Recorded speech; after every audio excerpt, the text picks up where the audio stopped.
Reading from The Manufacture of Madness by Thomas S. Szasz, published 1970, Chapter 1, Section 3, beginning on page 13. In the new secular and scientific cultural climate, as in any other, there were still the disadvantaged, the disaffected, and the men who thought and criticized too much. Conformity was still demanded. The nonconformist, the objector, in short, all who denied or refused to affirm society's dominant values, were still the enemies of society. To be sure, the proper ordering of this new society was no longer conceptualized in terms of divine grace. Instead, it was viewed in terms of public health. Its internal enemies were thus seen as mad, and institutional psychiatry came into being, as had the Inquisition earlier, to protect the group from this threat. The origins of the mental hospital system bear out these generalizations. Quote, "The great confinement of the insane," as Michel Foucault aptly calls it, began in the 17th century. A date can serve as a landmark, 1656, the decree that founded in Paris the Hôpital Général. Unquote. The decree founding this establishment and others throughout France was issued by the King Louis XIII.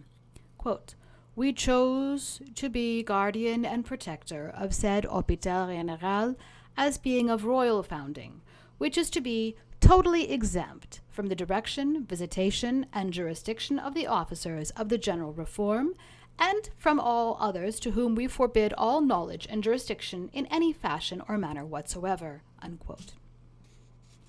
The original 17th century definition of madness, as the condition justifying confinement in the asylum, conformed to the requirements for which it was fashioned. To be considered mad, it was enough to be abandoned, destitute, poor, unwanted by parents or society. The regulations governing the admission to the Bicêtre or the Salpêtre, the two Parisian mental hospitals destined to become world famous, put into effect on April 20th of 1680, provided, quote, that children of artisans and other poor inhabitants of Paris up to the age of 25 who used their parents badly or who refused to work through laziness, or in the case of girls who were debauched or in evident danger of being debauched, should be shut up, the boys in the Bicêtre, the girls in the Salpêtrière. This action was to be taken on the complaint of the parents, or if these were dead, of near relatives or the parish priest. The wayward children were to be kept as long as the directors deemed wise, and were to be released only on written order by 4 directors. Unquote. In addition to these persons, quote, prostitutes and women who ran bawdy houses were to be incarcerated in a special section of the Salpêtrière. Unquote. The consequences of these medical practices are described by a French observer after the Salpêtrière had been in operation for a century. Quote, in 1778, the Salpêtrière is the largest hospital in Paris and possibly in Europe. This hospital is both a house for women and a prison.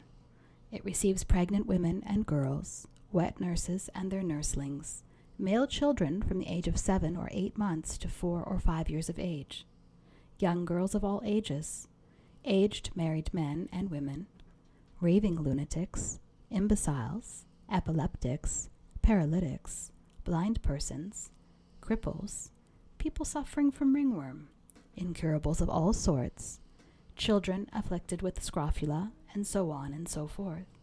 At the center of this hospital is a house of detention for women comprising 4 different prisons: Le Commun, for the most dissolute girls; La Correction, for those who are not considered hopelessly depraved; La Prison, reserved for persons held by order of the king; and La Grande Force, for women branded by order of the courts.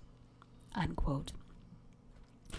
Surveying this scene, George Rawson bluntly states that, quote, the individual was committed not primarily to receive medical care, but rather to protect society and to prevent the disintegration of its institutions, unquote. As recently as 1860, it was not necessary to be mentally ill to be incarcerated in an American mental institution. It was enough to be a married woman. When the celebrated Mrs. Packard was hospitalized in the Jacksonville State Insane Asylum for disagreeing with her minister husband, the commitment laws of the state of Illinois explicitly proclaimed, quote, married women may be entered or detained in the hospital at the request of the husband of the woman or the guardian, without the evidence of insanity required in other cases, unquote. In short, it is only a relatively recent rationalization in the history of psychiatry that a person must suffer from a mental disease, like schizophrenia or senile psychosis, to justify his commitment. Being an unemployed young man, a prostitute, or a destitute old person used to suffice. Quote, "We must not forget," remarks Foucault, "that a few years after its foundation in 1656, the Hôpital Général of Paris alone contained 6,000 persons, or around 1% of the population." Unquote.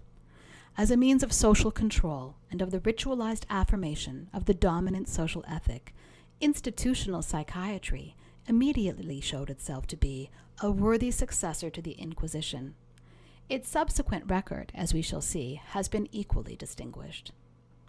The French Hôpital Général, the German Irrenhaus, and the English insane asylum thus became the abodes of persons called mad.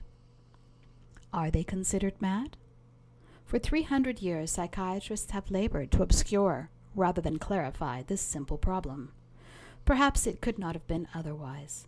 As happens also in other professions, especially in those pertaining to the regulation of social affairs, psychiatrists have largely been responsible for creating the problems they have ostensibly tried to solve. But then, like other men, psychiatrists cannot be expected to act systematically against their own economic and professional self-interests. The decree of Louis XIII was not a solitary occurrence. It has been repeated time and again through a history of psychiatry.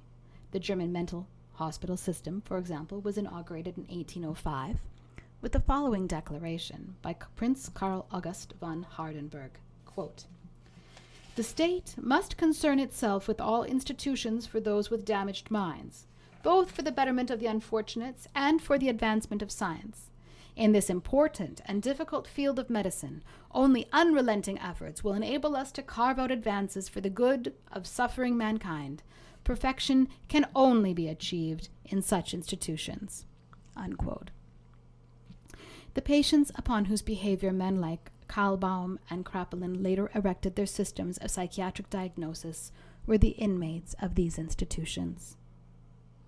During the 100 years following Prince Hardenberg's declaration, the diversity of mental diseases requiring diagnosis and treatment multiplied throughout Europe, and so did the number of mental patients requiring confinement.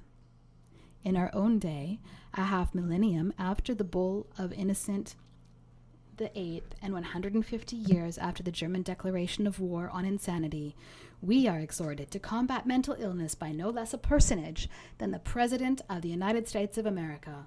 On February 5th, 1963, President Kennedy declared, quote, "I propose a national mental health program to assist in the inauguration of a wholly new emphasis in approach to care for the mentally ill. Government at every level, federal, state, and local, private foundations, and individual citizens must all face up to their responsibilities in this area. We need to return mental health care to the mainstream of American medicine." Unquote. It is sobering to contemplate the similarities among these inspirational messages. The good intentions and sincerity of the speakers need not be doubted. Pope, Prince, Presidents, each claims to be trying to help his suffering fellow man. What is chilling is that each ignores the possibility that the alleged sufferer, whether of witchcraft or of mental illness, might prefer to be left alone. That each refuses merely to offer his help and grant his beneficiary the right to accept or reject it. And finally, that each denies the painful truth that men upon whom the ministrations of the militant church and the therapeutic state are imposed by force rightly regard themselves not as beneficiaries and patients, but as victims and prisoners.